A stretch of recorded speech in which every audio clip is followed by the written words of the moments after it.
All right, folks, strap yourselves in because this deep dive is going to be a wild one. We're cracking open 10 Patchouli Showers Tantric Temples by Sunny Jetsun. Yeah, this one's definitely not your average poetry collection. That's putting it mildly, man. The second I saw this title, I knew we were in for a ride. It's dense, it's sprawling, it jumps between topics like a... Like a caffeinated grasshopper. Exactly. Jetsun's work, it's this crazy cocktail of philosophy, art history, even quantum physics, and sprinkled throughout, personal anecdotes galore. It's like he took a mental blender, threw in his entire consciousness, and hit liquefy.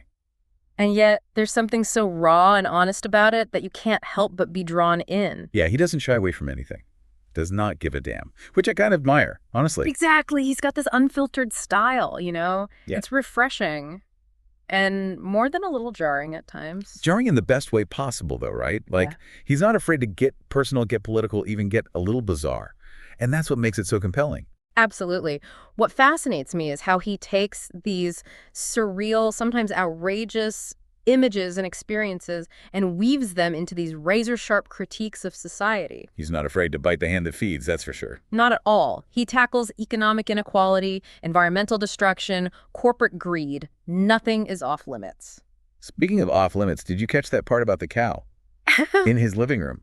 Standing on his mattress. Oh, yeah. Can't forget the cow. It's classic Jetsun, this incredibly vivid, surreal imagery that just hits you out of nowhere. And then he goes on to describe in detail what that cow was dropping on his mattress. It's like, dude, too much information. But also, I can't stop reading. That's the thing with Jetsun. He sucks you in with these absurd, often hilarious situations, and then he hits you with these profound truths about the human condition. And sometimes those truths are a little, shall we say, NSFW. Remember that line about Hercules caressing a Roman female's serene vulva figurine? I mean, where does he even come up with this stuff? Only Sunny Jetsun, my friend. Only Sunny Jetsun. He thrives on these unexpected juxtapositions. One minute he's meditating on the cosmos, the next he's launching into a tirade against, like, the evils of instant coffee. I swear, the man's mind is a labyrinth. Okay, so let's dive into some of these controversial topics he tackles. Yeah. His take on economic inequality is particularly brutal. He doesn't hold back, that's for sure. Calls out the scary vultures living in golden palaces while babies are dying of malnutrition. It's raw, it's angry, and it's impossible to ignore. Yeah, he's really laying bare the disparities in our world, and he places the blame squarely at the feet of the ultra-wealthy. No mincing words there. Not at all. It's a scathing indictment of the whole system, actually. And I think what's interesting is how he connects it to the art world. He talks about how artists are often trapped in this system, too. Yeah. You know, struggling to make a living while trying to stay true to their vision. Absolutely. He's grappling with this idea of selling out versus staying true to yourself, which, let's be honest, is something a lot of artists struggle with. For sure. He's saying that even in the supposedly pure realm of art, we're still beholden to these larger systems of power and money. Right. He's deeply critical of what he calls the glamorous art market, suggesting it often distracts from the true purpose of art. Yeah, he seems to see it as just another cog in the capitalist machine, this big, soulless entity where everything, even creativity, becomes a commodity. A commodity to be bought and sold to the highest bidder. And that includes, in his view, a lot of contemporary art. It's a pretty bleak picture, honestly.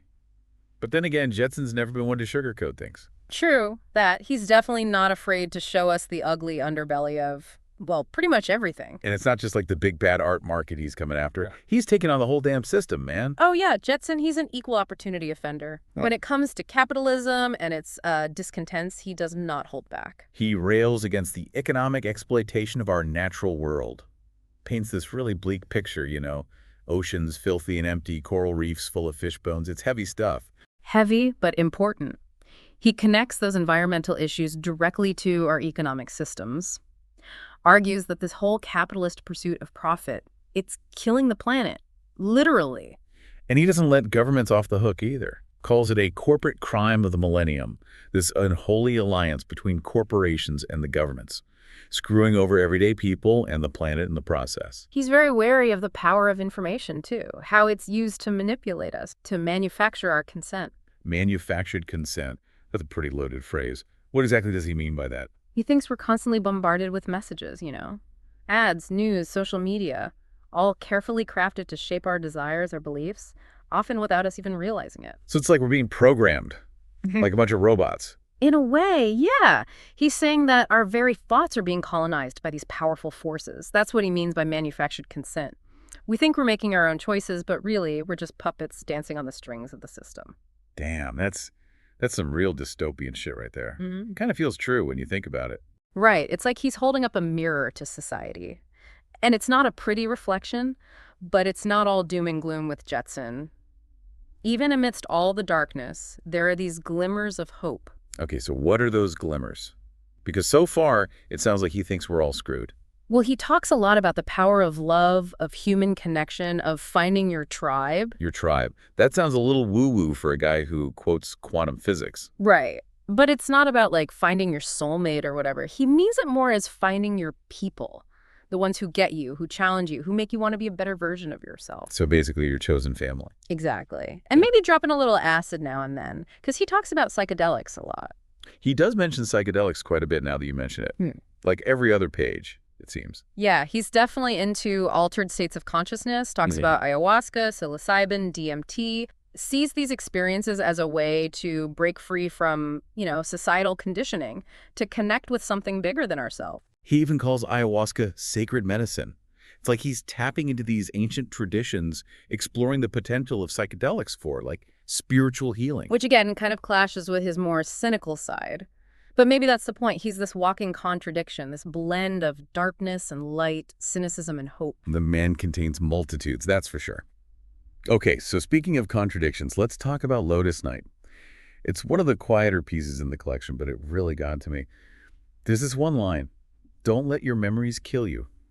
Just hits you right in the gut, It's such a simple statement, but so profound. It speaks to the weight of the past, how our memories can haunt us, hold us back. Totally. But there's also this sense of hope in that line, right? Yeah, Like we have the power to break free from the past, to choose how we want to move forward. absolutely. And that story he tells about the mistress and the red ink, wow, just wow. I know, right? Talk about a visual. That one will stay with me for a while. It's classic Jetson, though raw, visceral, and surprisingly poignant. He takes these seemingly random elements, memory, desire, art, and somehow weaves them into this deeply moving meditation on what it means to be human. It's like he's peeling back the layers of his own psyche. And in doing so, he's giving us permission to do the same. But Jetson, he doesn't stop at social injustice or even like global apocalypse. He goes full-on cosmic, man. Oh yeah, Jetson loves to geek out on science. Quantum physics, aliens, the whole 9 yards. He's like, if we're going to question reality, let's really question reality. Right, and he uses these scientific concepts not to like give us a lecture, but to explore the nature of consciousness. Exactly, the limit of our perception, the whole shebang. Like he brings up the 0-point field, and I'm like, okay, where is he going with this? But then he ties it back to art, to creativity, to the human experience in this really mind-blowing way. It's like he's saying, look, if the universe can be this weird and inexplicable at the subatomic level, why are we so afraid of a little weirdness in our art? Exactly. Embrace the weirdness. That's pure Jetson. Like that line, "We are the aliens they warned us about." So good. Right. Provocative, playful, and kind of terrifying all at once. It's like he's giving us permission to be our own weird, messy, beautiful selves. And to never stop questioning, to never stop exploring. So after spending some serious time in Sonny Jetson's world, what's the one thing you hope our listeners take away from this deep dive? That's a tough one. He throws a lot at us. But I think at its core, Jetson's work is a call to awaken. To awaken to what? To everything, to the beauty, the pain, the absurdity of it all. He wants us to question our assumptions, to embrace the unknown, to find our own voice amidst the chaos. He's not giving us the answers, that's for sure. More like shaking us by the shoulders and yelling, "Wake up! This is your life, make it extraordinary." Something like that. He definitely gets your attention, that's for sure. That he does. Well, folks, there you have it, Sonny Jetson in all his messy, brilliant, often NSFW glory. This deep dive has been a wild ride, but hopefully you're walking away feeling a little more alive, a little more curious, and a little more ready to embrace the beautiful, chaotic wonder of it all. Until next time, keep exploring, keep questioning, and keep creating.